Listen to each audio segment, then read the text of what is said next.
ఓం శాంతి. ఈరోజు Murali date 29 September 2025. బాబా చెప్తున్నారు, మధురమైన పిల్లలు, మీకు జ్ఞాన 3వ నేత్రంనిచ్చేందుకు తండ్రి వచ్చారు. దీని ద్వారా మీరు సృష్టి ఆది మధ్య అంతాలు తెలుసుకుంటారు. ప్రశ్న: సింహని అంటే షేర్ని శక్తులైన మీరు మాత్రమే ఏ విషయాన్ని ధైర్యంగా అర్థం చేయించగలరు? జవాబు: ఇతర ధర్మాల వారికి మీరు స్వయాన్ని ఆత్మగా భావించండి, పరమాత్మగా కాదు అని తండ్రి చెప్తున్నారు. ఆత్మ అని తెలుసుకొని తండ్రిని స్మృతి చేస్తే వికర్మలు వినాశనమవుతాయి. మీరు ముక్తిధామానికి వెళ్ళిపోతారు. స్వయాన్ని పరమాత్మగా భావిస్తే మీ వికర్మలు వినాశనం అవ్వవు. ఈ విషయాన్ని చాలా ధైర్యంగా షేరిని అంటే సింహని శక్తులైన మీరు మాత్రమే అర్థం చేయించగలరు. అర్థం చేయించే అభ్యాసం కూడా ఉండాలి. పాట: నేత్రహీనులకు దారి చూపించండి ప్రభు. ఓం శాంతి. ఆత్మిక స్మృతి యాత్ర చేయటం కఠినమని పిల్లలు అనుభవం చేస్తున్నారు. భక్తి మార్గంలో గడప గడప వద్ద దెబ్బలు తినవలసి వస్తుంది. అనేక విధాలైన జపతపాలు యజ్ఞాలు చేస్తారు, శాస్త్రాలు మొదలైనవి చదువుతారు. ఈ కారణంగానే బ్రహ్మరాత్రి అని అంటారు. అర్ధకల్పం రాత్రి, అర్ధకల్పం పగలు. ఒక్క బ్రహ్మ మాత్రమే ఉండడు కదా. ప్రజాపిత బ్రహ్మ అయితే వారి పిల్లలు కుమార్ కుమారీలు కూడా తప్పకుండా ఉంటారు. కానీ మనుషులకు ఈ విషయం తెలియదు. జ్ఞాన 3వ నేత్రంను ఆ తండ్రే పిల్లలకు ఇస్తున్నారు. దీని ద్వారా మీకు సృష్టి ఆది మధ్యాంతాల జ్ఞానం లభించింది. మీరు కల్పకృతం కూడా బ్రాహ్మణులుగా ఉండి దేవతలుగా అయ్యారు. అప్పుడు దేవతలుగా అయిన వారే ఇప్పుడు మళ్ళీ అవుతారు. మీరు ఆది సనాతన దేవీ దేవతా ధర్మానికి చెందినవారు. మీరే పూజ్యులుగా, మీరే పూజారులుగా అవుతారు. భారతదేశమే అర్ధకల్పం పూజారిగా అవుతుంది. మేము పూజ్యులుగా ఉండి పూజారులుగా అయ్యామని ఆత్మ అంగీకరిస్తుంది. పూజ్యుల నుండి పూజారులుగా, మళ్ళీ పూజ్యులుగా అవుతారు. తండ్రి పూజునిగా, పూజారిగా అవ్వరు. మేము పూజ్యులైన పావన దేవీ దేవతలుగా ఉండేవారమని 84 జన్మల తర్వాత పూర్తి పతితమై పూజారులుగా అవుతామని మీరంటారు.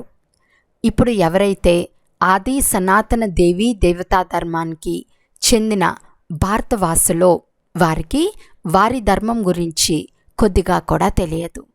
అన్ని ధర్మాల వారికి మీ మాటలు అర్థం కావు. ఎవరు ఈ ధర్మం నుండి బదిలీ అయి ఉంటారో వారే వస్తారు. ఈ విధంగా చాలామంది కన్వర్ట్ అయ్యి వెళ్ళిపోతారు. తండ్రి చెప్తున్నారు, శివుణ్ణి మరియు దేవీ దేవతలను పూజించే వారికి సులభం. ఇతర ధర్మాల వారు ప్రశ్నలతో తలలు పాడు చేస్తారు. బదిలీ అయిన వారికి టచ్ అయ్యి ఇక్కడికి వచ్చి అర్థం చేసుకునేందుకు ప్రయత్నిస్తారు, లేకుంటే అంగీకరించరు. ఆర్య సమాజం నుండి కూడా చాలామంది వచ్చారు. సిక్కులు కూడా వచ్చారు. ఆది సనాతన దేవీ దేవతా ధర్మం వారు ఎవరైతే బదిలీ అయ్యారో వారు తమ ధర్మంలోకి తప్పక రావాల్సి వస్తుంది. వృక్షంలో కూడా వేరువేరు సెక్షన్లు ఉన్నాయి. వచ్చేది కూడా నెంబర్ వారుగా వస్తారు. కొమ్మలు రెమ్మలు వస్తూ ఉంటాయి. వారు పవిత్రంగా ఉన్నందున వారి ప్రభావం ఎక్కువగా ఉంటుంది. ఈ సమయంలో దేవీ దేవతా ధర్మపు పునాది లేనేలేదు. ఇప్పుడు మళ్ళీ వేయవలసి వస్తుంది. సోదరీ సోదరులుగా చేసే తీరాలి. ఒక్క తండ్రి పిల్లలైన మనమంతా ఆత్మలము. బాయి బాయి అంటే సోదరులం. ఆ తర్వాత సోదరి సోదరులుగా అవుతాము. ఇప్పుడు నూతన సృష్టి స్థాపన అవుతూ ఉంది. మొట్టమొదట బ్రాహ్మణులు మరియు నూతన సృష్టి స్థాపనలో ప్రజాపిత బ్రహ్మ ఆవశ్యకత తప్పకుండా ఉంది. బ్రహ్మ ద్వారా బ్రాహ్మణులు వస్తారు. దీనిని రుద్ర జ్ఞాన యజ్ఞము అని కూడా అంటారు. ఇందులో ప్రజాపిత బ్రహ్మ సంతానమైన బ్రాహ్మణులు తప్పకుండా అవసరం. అతను గ్రేట్ గ్రేట్ గ్రాండ్ ఫాదర్. బ్రాహ్మణులు మొదటి నంబర్లో పిలకలు అంటే సికలు. ఆదమ్ బీబీ, యాడమ్ ఈవెన్ కూడా అంగీకరిస్తారు. ఇప్పుడు మళ్ళీ పూషారుల నుండి పూచుల్కా అవుతున్నారు. అన్నిటికంటే మంచి స్మృతినిప్పించే మందిరం దిల్వాడా. క్రింద తపస్సులో కూర్చుని ఉన్నారు, పైన స్వర్గరాజ్యం ఉంది. ఇక్కడ మీరు చైతన్యంగా కూర్చుని ఉన్నారు. ఈ మందిరం శిథిలమై సమాప్తమవుతుంది, భక్తి మార్గంలో మళ్ళీ తయారవుతుంది.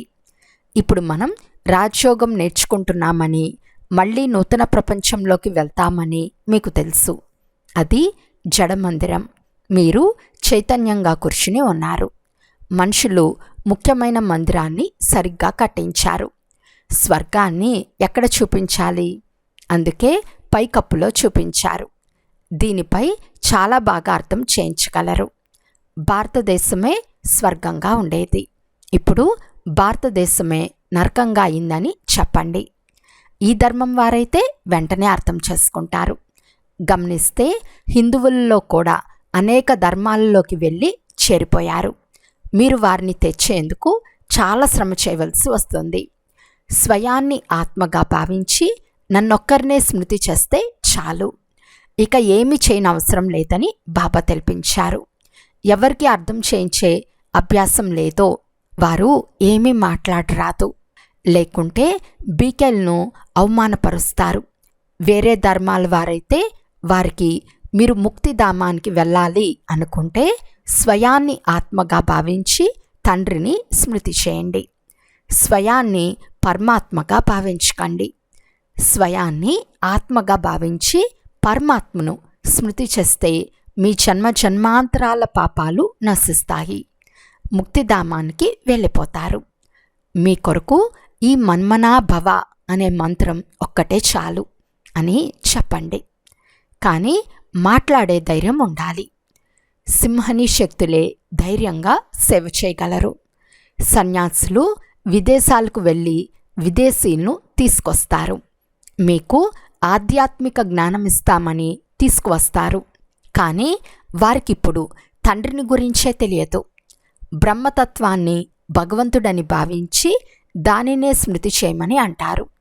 ఈ మంత్రంనిచ్చి ఏదైనా ఒక పక్షిని పంజరంలో బంధించినట్లు బంధిస్తారు, అంతే. ఇది అర్థం చేయించేందుకు కూడా సమయం పడుతుంది. ప్రతి చిత్రం పై భాగంలో శివ భగవాను వాచ అని రాయాలని బాబా తెలిపారు. ఈ ప్రపంచంలో అందరూ దిక్కులేని అనాథులుగా ఉన్నారని మీకు తెలుసు. మీరే తల్లి తండ్రి అని పిలుస్తారు. అయితే దీని అర్థమేమి? అర్థం తెలియకుండానే మీ కృప వలన అపారమైన సుఖం అని పాడుతూ ఉంటారు. ఇప్పుడు తండ్రి స్వర్గ సుఖంనిచ్చేందుకు మిమ్మల్ని చదివిస్తున్నారు. దాని కొరకే మీరు పురుషార్థం చేస్తున్నారు. ఎవరు చేస్తారో వారే పొందుకుంటారు.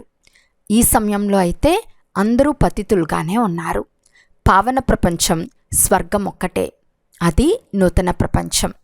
ఇక్కడ ఒక్కరు కూడా సతోప్రధానంగా లేరు. సత్యుగంలో ఎవరు సతోప్రధానంగా ఉండినారో వారే పతితమై తమోప్రధానమైపోతారు. యేసుక్రీస్తు వెనక వారి ధర్మానికి చెందిన వారు ఎవరైతే వస్తారో వారు మొదట సతోప్రధానంగా ఉంటారు కదా. లక్షల సంఖ్య అయినప్పుడు యుద్ధం చేసి రాజ్యంను తీసుకునేందుకు వారి సైన్యం తయారవుతుంది. వారికి దుఃఖం తక్కువే, సుఖం కూడా తక్కువే. మీకు దొరికినంత సుఖం మరెవ్వరికీ లభించదు. మీరిప్పుడు సుఖధామంలోకి వచ్చుటకు తయారవుతున్నారు. మిగిలిన ధర్మాలు వారెవ్వరూ స్వర్గంలోకి రారు. భారతదేశం స్వర్గంగా ఉన్నప్పుడు అటువంటి పావన ఖండం మరొకటి ఉండనే ఉండదు. తండ్రి ఎప్పుడు వస్తారో అప్పుడు మాత్రమే ఈశ్వర్య రాజ్యం స్థాపన అవుతుంది. అక్కడ యుద్ధం మొదలైనవేవి ఉండవు. గొడవలు పడటం, కొట్లాడుకోవటం చాలా కాలం తర్వాత మొదలవుతుంది. భారతవాసులు ఎక్కువగా యుద్ధాలు చేయలేదు. కొంతమంది మాత్రమే పరస్పరం కొట్లాడుకుని వేరైపోయారు. ద్వాపర యుగంలో ఒకరిపై ఒకరు దండ ఎత్తుతారు. ఈ చిత్రాలు మొదలైనవి తయారు చేసేందుకు కూడా చాలా మంచి బుద్ధి కావాలి. స్వర్గంగా ఉండిన భారతదేశం నరకంగా ఎలా అయిందో వచ్చి తెలుసుకోండి అని కూడా రాయాలి. భారతదేశం సద్గతిలో ఉండేది, ఇప్పుడు దుర్గతిలో ఉంది. ఇప్పుడు సద్గతిని పొందేందుకు తండ్రే జ్ఞానంనిస్తున్నారు. మనుషులకు ఈ ఆత్మిక జ్ఞానం ఉండదు. ఒక్క పరంపిత పరమాత్మలో మాత్రమే ఈ జ్ఞానం ఉంటుంది. తండ్రి ఈ జ్ఞానాన్ని ఆత్మలకు ఇస్తున్నారు. మిగిలిన మనుషులకు మనుషులే ఇస్తారు. శాస్త్రాలు కూడా మనుషులే రాశారు, మనుషులే చదివారు. ఇక్కడ మిమ్మల్ని ఆత్మిక తండ్రి చదివిస్తున్నారు. ఆత్మలు చదువుకుంటాయి. చదివేది ఆత్మలే కదా.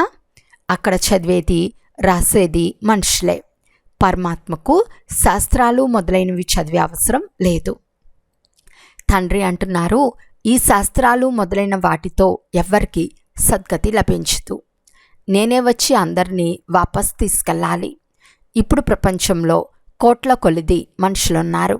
సత్యుగంలో ఈ లక్ష్మీనారాయణల రాజ్యం ఉన్నప్పుడు అక్కడ 9 లక్షల మంది మాత్రమే ఉంటారు.